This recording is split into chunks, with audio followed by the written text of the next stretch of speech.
Hello everyone and welcome back. My name is Mr. Cobalt, and in this video I'm going to be going over how to relate Dalton's law of partial pressures to the collecting of a gas over water. I'm going to go over a couple of examples. So let's get into this. So example number one, we have hydrogen gas. Hydrogen gas is collected over water at 22 degrees Celsius. Find the pressure of the dry gas without the water vapor if the atmospheric pressure is 708 millimeters of mercury. Okay, so first thing we need to remember is that the total pressure inside the collection flask is equal to the total pressure outside the collection flask, which is the atmospheric pressure. So atmospheric pressure is equal to the total pressure inside the flask, and the total pressure inside the flask is a mixture of the water vapor and the dry gas we're interested in, the hydrogen gas. And so the two gases together is going to have partial pressures adding up to the total pressure. So what we need to do is write the equation. So the total pressure, which is equal to the pressure of the atmosphere, and that's going to be equal to the partial pressure of the hydrogen gas that we're interested in plus the pressure due to the water vapor. So we need to write down what we're given. We are given water vapor at 22 degrees Celsius, so we can look up in our table what the partial pressure of water vapor would be at that temperature.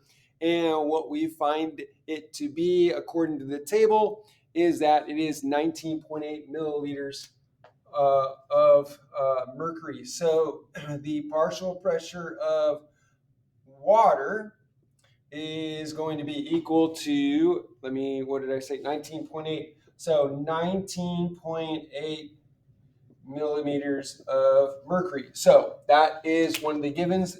So we know that. We also know we're given that the atmospheric pressure is 708 millimeters mercury. So that we know as well. So the pressure of the atmosphere, which is the total pressure, is 708 millimeters mercury.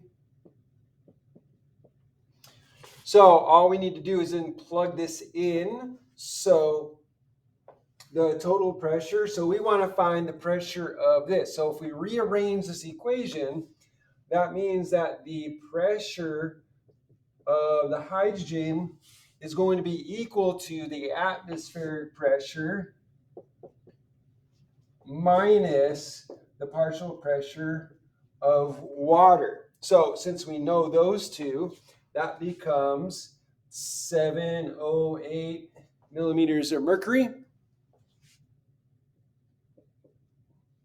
minus the 19.8 millimeters of mercury. So 19.8 millimeters of mercury. And what we get there is going to be, what do I have? 688. So 688.2 millimeters of mercury. So that would be the partial pressure of the dry gas, the hydrogen gas that I collected in my reaction, my collection vessel. Okay, so that's example number one. Next is example number two. Okay, so example number two. We have a gas, and the gas is collected over water at a temperature of 35 degrees Celsius, while the barometric pressure is 0.976 atmospheres. What is the partial pressure of the dry gas? So, again, we're going to write out our equation. So we know that the total pressure, which is our atmospheric pressure,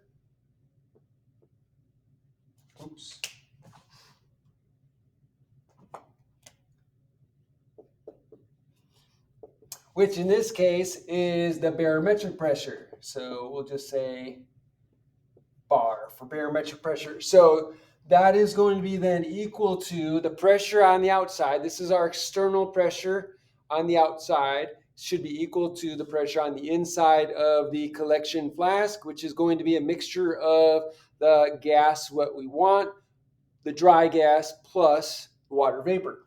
So this is going to be the partial pressure of our gas. We don't know what the gas is, plus the pressure, the partial pressure of water. So since we're given the temperature, we can look up in the table what the pressure of water vapor is at that temperature. And when we look at that up, we get the partial pressure of water vapor at that temperature is 42.2. Let me double check that. 42.2 millimeters of mercury. Now, notice that they gave us the pressure of the atmospheric pressure or the barometric pressure in atmospheres. So we're going to need to convert this to atmospheres to make sure our units line up or are the same. We could easily convert this to millimeters of mercury. That's one way. Or we could convert this to atmospheres. I'm going to go ahead and convert this to atmospheres. So we're going to use the conversion factor that 1 atmosphere of pressure is equal to 760 millimeters of mercury. So let me rewrite this so it's in the camera. So here we have, so 1 atmosphere is equal to 760 millimeters of mercury. So I'm going to use that as a conversion factor. So I have millimeters of mercury, so I'm going to put 760 millimeters of mercury on top and 1 atmosphere, 1 millimeters of mercury on the bottom, 1 atmosphere on top. Millimeters of mercury is going to cancel out. And then when I do the calculation, I get 0.0555 atmospheres. So that's the partial pressure of water vapor at 35 degrees Celsius in atmospheres. And I'm given that the barometric pressure or the atmospheric pressure is that amount. So again, the partial pressure of the gas is going to be equal to the pressure, barometric pressure that we're given minus the partial pressure of water.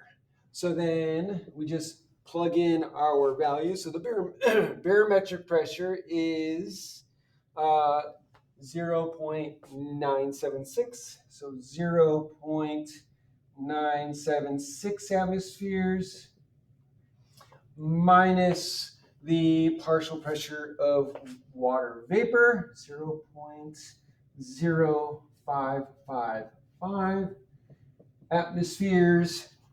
And when I do the math, I get a partial pressure of 0.921 atmospheres. So that is the partial pressure of the dry gas after removing the water vapor.